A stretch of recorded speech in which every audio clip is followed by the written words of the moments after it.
the midst of life, ever since.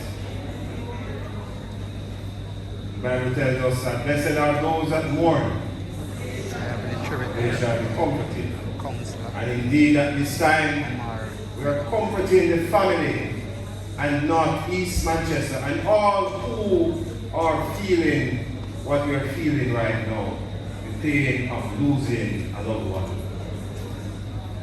It has been already said by all the speakers how much of a inspiration, a resourceful, a helpful Peter was, what one would call a philanthropist. Peter was unique with not just his disability, he was unique from the heart. And that is why we are seeing today persons turn out from left, right, and center, and all sorts just to show their love and appreciation for this man. You know, we at this time have to acknowledge that when you lose someone like Mr. Powell, there is a void that is not easy to be filled. To tell you the truth, if Bigfoot was alive today, it would be a toddler compared to Sir Peter. I remember the first time me and Peter went on the road, and we were coming from Mandeville. Peter stopped and buy a cup of soup, and he asked me if I wanted one. I said, yes man, sure. But while we were drinking the soup, he started to cover in the vehicle. Peter started to move the vehicle. And I was saying to myself, but I had the soup in my hand. And I said, but this man no easy. No, Peter had his soup right here, and he was drinking the soup and driving. And I said to myself, what a marvelous man. But guess what? Peter phone rang. And Peter had his phone in his top pocket here with a little string. And he used his teeth and flipped the phone up. And it was as if he had another set of hands here. He just landed right on his jaw and he just said like this and said hello. While having the soup and driving and using his knees to balance the beat.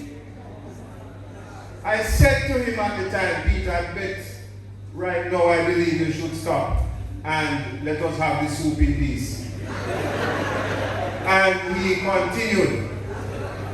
We were coming down, we just relieved, we're actually going down Winston Jones. So we're going down the hill. And so we're driving, I am looking into the mud lake because I am saying, I started to pray. I said, Father God, take the case and give me the pillar because I don't know why I left my yard to come die today.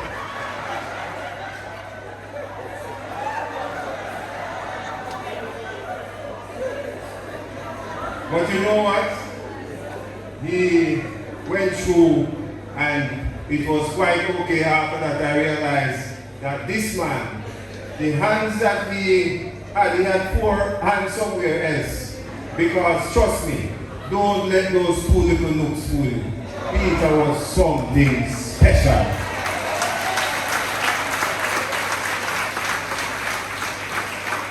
And while listening to the tributes, you know, it came to me, I will pass through this earth but once. Anything that one can do, let me not differ, nor neglect to do so, because I will never pass this way again. That was Mr. Powell. But while Peter was somewhat one that would not like anyone to consider him to be a handicap, no, he went above and beyond to prove himself that he was able to do everything. But I must say to you that in having time, when he use up that ability, if you are driving with him and you go into a parking lot and you see the handicap parking station, he is the first man that will ram the vehicle into it and step out of the vehicle and slam the door and say, yes, you guys go find park now. And he will always use that against us because there is always that vacancy for the handicap. So he utilized it there. Also, there was another time when Mr. Powell was coming through Clarendon, and it happened that it was maybe sometime after 7 or 8. A police vehicle was driving behind the truck and put on the siren and indicate that the vehicle should pull over. Anyway, the vehicle pulled over. The police came out of the vehicle. When they came to the front of the vehicle, they realized that there was no one around the steering. Mr. Powell was sitting upright in the passenger side of the vehicle. The police started to wonder where the driver went, and he said to Mr. Powell after he opened the door, "Where is the driver?" Peter replied, "Boss, is a driver back down the road."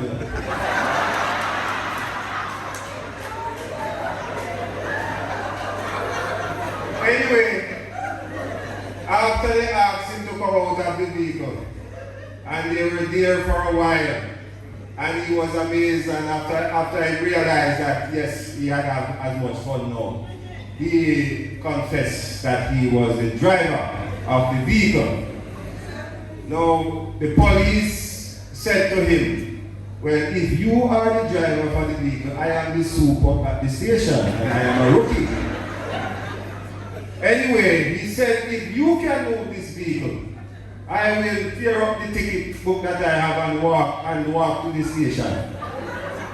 Peter just jumped in the vehicle with a smirky smile and just put it in drive, and on his way he went. When the rookie went to the station and he saw some of his colleagues and was telling him of the man that he would have encountered with, they say, "Yes, you have encountered Mr. Powell. We know him well, Sir Rookie. That man is a special man."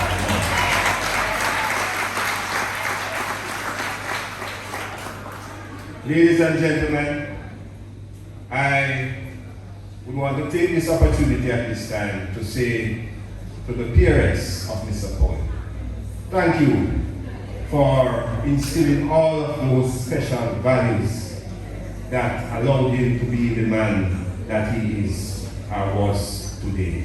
And God bless and keep you. To the family, you know, the Bible tells us that we must trust in God with all our heart. Lean not unto our own understanding. Submit to Him, and He will guide our path. As Mr. Powell leaves us, a friend told me that if a man is born to be young, he can walk through fire, but a cup of water will take him home. Peter, time come. God allowed him and gave him all the time to fill the lives of all of us. And as I take my seat, I will say this: MP and Prime Minister, we love you dearly. And if I have my way, I will vote for you, sir, 1,000 times. But listen to me now, people. But if we don't make our calling an election sure with Jesus Christ and give him that one vote, that one X that will come, we would have lost our soul, and nothing that we do will be of value. May God keep and bless and protect us all. Thank you.